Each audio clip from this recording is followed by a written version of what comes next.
Welcome, parents, to a journey toward understanding and mastering one of the most powerful human emotions, anger. Today, we're exploring Denis Hargis's 12 Golden Rules, a roadmap for navigating this fiery feeling, whether it's your own anger or your child's. If you've ever felt overwhelmed by anger or struggled to help your child manage, these rules offer a pathway to healthier emotional expression. Hi, I'm Kim Feeney with Butterfly Beginnings Counseling, and welcome to my channel. I am a licensed independent social worker and a registered play therapist supervisor with over 10 years of experience helping hundreds of children and families to lead healthier emotional lives so they can cope with big, baffling emotions. I would love to help your family as well. So go ahead, subscribe, and hit the bell for weekly notifications on the latest content. Rule 1, accepting anger as a natural emotion. The first and perhaps most important rule is to accept that anger is a natural, healthy emotion. Just like happiness or sadness, anger is part of the human experience. It's a signal that something isn't right, that a boundary has been crossed, or a need isn't being met. It's not about never getting angry because, let's face it, that's just unrealistic. Instead, it's about teaching kids that feeling angry is okay, and it's what we do with that anger that makes a difference. So let's create a safe space where kids can express their anger without the fear of judgment. Let's help them to understand that it's perfectly normal to feel frustrated, disappointed, or even furious sometimes. And just like a volcano, we do not want that anger to erupt in harmful ways. We want to teach kids how to express it in ways that are safe, respectful, and ultimately helpful for them. So by accepting anger as a natural part of life, we can take away its power to control and open the door to understanding, managing, even using anger as a tool for positive change. Our bodies, they're pretty smart. So when we start to get angry, they send us signals like a built-in alarm system.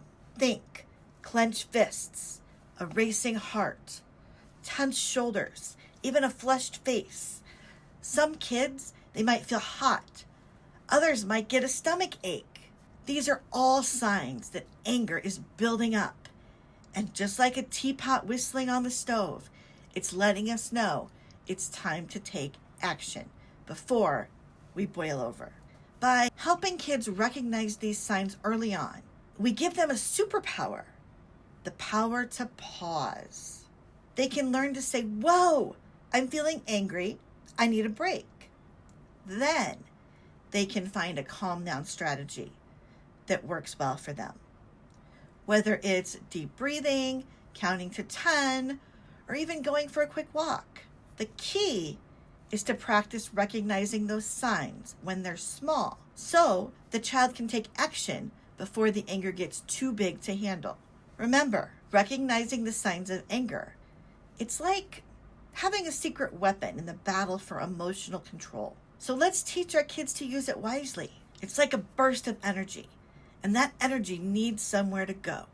If we bottle it up, it can explode in unhealthy ways. And if we channel it constructively, it can actually fuel amazing things. By encouraging kids to find healthy outlets for their anger, like physical activity, running, jumping, biking, swimming, martial arts, anything that gets the body moving and the heart pumping, can help burn off that angry energy. Creative expression, painting, drawing, writing, music, even building with Legos. These activities give kids a way to express their feelings without words. Then there's those mindful moments, deep breathing, meditation, yoga. These practices help kids calm their minds and their bodies to gain a sense of control over their emotions. And even sometimes silly things can help. A pillow fight, dancing it out, or even just screaming into a pillow can be a safe way to release pent-up frustrations. Again, the key is to find what works for your child. So experiment, have fun, and keep in mind, channeling anger constructively isn't about managing the emotion. It's about fostering creativity, resilience, and self-expression. So let's turn that anger into something beautiful. If you're looking for more techniques to help your child manage anger, check out our free webinar, From Tantrums to Talking. You can join with the link down below in the description. And that brings us to Rule 4, the double-edged sword of anger. Now, anger, it gets a bad rap. And here's the thing, anger itself isn't the villain. It's like a powerful tool, a double-edged sword. In the wrong hands, or without the right guidance, it can cut deep, causing harm to ourselves and those around us. And wielded with skill and understanding, anger can be a force for incredible good. We want to teach kids to recognize the power of their anger. It's a signal that something's not right, that a boundary has been crossed, that injustice is happening, and that's valuable information. And then the real work begins. We need to show them how to channel that anger, how to turn it into fuel for positive change. They can use it to advocate for themselves, to stand up and say, no, this isn't okay. They can use it to advocate for others, to be a voice for those who can't speak for themselves. And they can use it to motivate action, to make the world just a little bit better one step at a time. Now, of course, I also need to teach them about the destructive side of anger, the outbursts, the hurt feelings, the broken relationships. That's why healthy coping mechanisms are so vital. Deep breaths, exercise, talking it out. These are all the tools that help us master the sword of anger, not letting it master us. As parents, you're the ultimate role models. Your kids are watching how you handle anger. So, show them anger can be a powerful ally, a tool for building a better world, not tearing it down. Rule 5, listening to anger's message. So we've all felt it, that heat rising in our chest, the clenched jaw, the racing heart, anger. It's not the most pleasant emotion. And here's a secret. Anger is trying to tell us something. It's that flashing red light on our emotional dashboard, signaling that something is not right. Maybe we feel hurt or unfairly treated, or like our boundaries have been crossed. Anger is our body's way of saying, hey, pay attention. This needs to be addressed. So instead of shutting down the anger or letting it explode in an unhealthy way, we want to teach kids to listen to its message. We can help them ask themselves, what am I feeling angry about? What's the root cause of this anger? Is there something I can do to change the situation? Once they've identified the source of their anger, they can then start to address it directly. Maybe it means standing up for themselves and saying, I don't like it when you do that. Maybe it means problem solving and finding a solution to a frustrating situation. Or maybe it just means taking some time away, some time to cool down and process their feelings. Remember, anger isn't the enemy.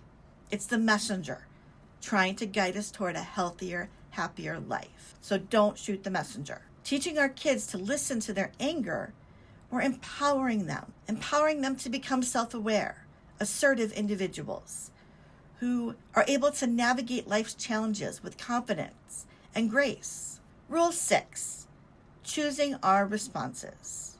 Now picture this. You're driving, of course you're already late, and bam, traffic jam. Or maybe you're working on an important project and your computer crashes. Frustrating, right? And here's the empowering truth. We always have a choice in how we respond. I'll say that again. We always have a choice in how we respond. We can let anger take the wheel, honking the horn, yelling at the screen, or we can take a deep breath and choose a different path. This is a crucial lesson for kids. They need to understand that they're not puppets to their emotions. They have the power to choose their response, even when anger is knocking at the door. So how do we teach them this? We can talk about different scenarios and brainstorm possible responses.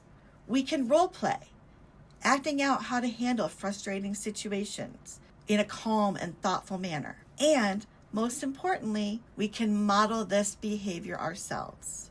When our kids see us taking a moment to pause, to breathe, to choose a thoughtful response over a reactive one, they learn a valuable life skill. This sense of agency, this understanding that they are in control of their reactions is incredibly empowering. It gives them the confidence to face challenges head on, to navigate difficult situations with grace and resilience. So teach your child they have a choice. They can choose to let anger control them, or they can choose to respond with thoughtfulness and care. So we're halfway through. Drop me a comment. Let me know what rule resonates the most with you so far. On to rule 7, owning our reactions. Okay, imagine this. You're at a party and someone accidentally bumps into you and they spill their drink on your new shirt. Annoying. And here's where it gets interesting. How you react to that spilled drink depends entirely on how you interpret the situation. If you think, oh, they did that on purpose, they're so clumsy and rude, well, you're probably going to feel angry and lash out. And on the other hand, if you think accidents happen, they probably feel embarrassed. It's just a shirt. Suddenly, the anger fades, replaced by understanding and empathy. This is the power of reframing. It's about recognizing that our thoughts shape our feelings. And that means that we have the power to change our emotional responses just by changing our perspective. This is a game changer for kids. When they understand that they can control their reactions by controlling their thoughts, it's like handing them the keys to their emotional kingdom. Encourage kids to pause and ask themselves, is there another way to look at this? Help them challenge their negative thoughts and to replace them with more positive, realistic ones. And model this behavior yourself, showing them how you reframe your thinking when faced with challenging. Rule 8, breaking the cycle. All right, now picture this. You're in an argument. Tempers are flaring and every anger word just fuels the fire. It's like a runaway train heading for disaster. And this is the danger of the anger cycle. Anger begets more anger, escalating conflicts, and leaving everyone feeling hurt and disconnected. And there's good news. We have the power to break that cycle. It starts with empathy. Instead of reacting with more anger, we can teach kids to take a step back, to try and see the situation from the other person's perspective. Ask your child what the other person might be feeling right now. What could have led to them to act this way? How can you respond in a way that de-escalates the situation? And this doesn't mean giving in or letting someone walk all over you. It's about responding with compassion and trying to find a peaceful resolution. It takes courage to break the anger cycle, to choose understanding over escalation. And the rewards are immense. Stronger relationships, healthier communication, and a greater sense of inner peace. These are the gifts you give your child when you teach them to break the cycle of anger. Time for rule 9, uncovering hidden emotions. Okay, think of anger like an iceberg. We see what's on the surface. We see that outburst or that frustration, and that's just the tip. Underneath, there's a whole world of hidden emotions. Maybe it's hurt, fear, sadness, or even disappointment. Anger can be a powerful mask, protecting us from feeling vulnerable. And if we only focus on the anger, we miss the real message. We miss the opportunity for healing and growth. So kids need to be emotional detectives, to look beneath the surface of their anger and to uncover what's truly going on. We can do this by asking them, what are you feeling besides anger? Is there something else that's bothering you? Are you feeling hurt or scared about something? And of course, this process takes time and patience. It's about creating a safe space where your child feels comfortable exploring their deeper emotions. And when they learn to identify and express those hidden feelings, it's incredibly freeing.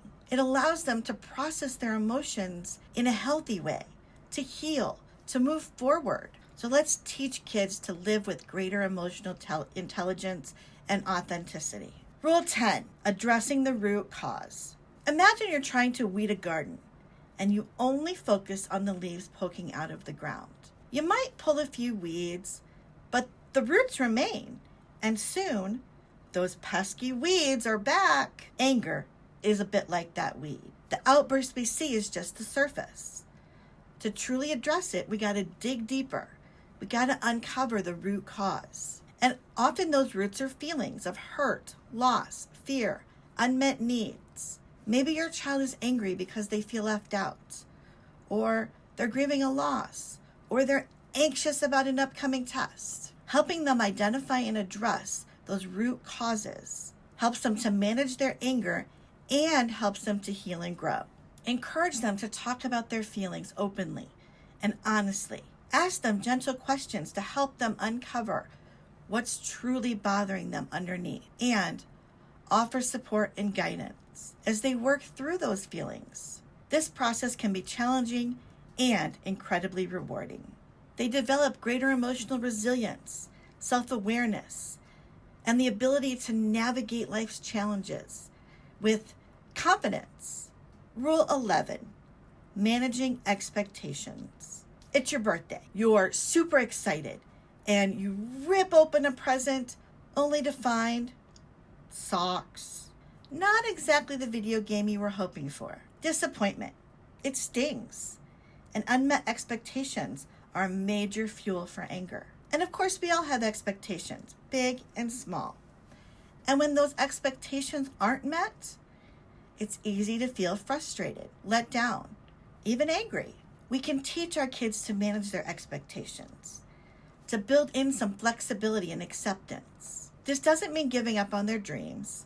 It's about being realistic and adaptable. Talk to your kids about the difference between wants and needs. Encourage them to set goals that are challenging and achievable, and help them practice accepting things they can't control, like the weather or other people's choices. It's about building emotional resilience. Helping kids manage their expectations helps them to be less likely to be thrown off balance by life's curveballs. Soon they'll roll with the punches to find joy, even when things don't go according to plan. And that's a recipe for a happier, less anger-filled life. Finally, Rule 12, embracing self-trust and forgiveness. All right, let's be honest. We all mess up sometimes. We say the wrong thing, we make a bad decision, or forget something that's important. And when we do, it's easy to get angry with ourselves. That inner critic starts shouting, "You're so stupid! How could you do that?" That kind of self-directed anger is toxic. It erodes our self-esteem and keeps us stuck in a cycle of negativity. So we need to teach a different approach. We need to teach kids and learn ourselves about self-trust, compassion, forgiveness. This means reminding ourselves that everyone makes mistakes. It's part of being human. Encouraging our kids and ourselves to learn from our mistakes instead of dwelling on them. And treating ourselves and others with kindness, understanding, just like you would treat a friend. Kids still need to be held responsible for their actions. However, this helps them to build resilience, to bounce back from setbacks without getting trapped in a spiral of self-blame. When kids learn to trust themselves, to be kind to themselves, and to forgive themselves, they develop a deep sense of inner peace. They're less likely to be triggered by anger, and they're more likely to approach challenges with a positive attitude. The power of self-compassion is a gift that helps kids navigate life's ups and downs with grace and strength. So there you have it, Denis Hargis's 12 Golden Rules of Anger, a roadmap for helping kids and ourselves navigate the stormy seas of this powerful emotion.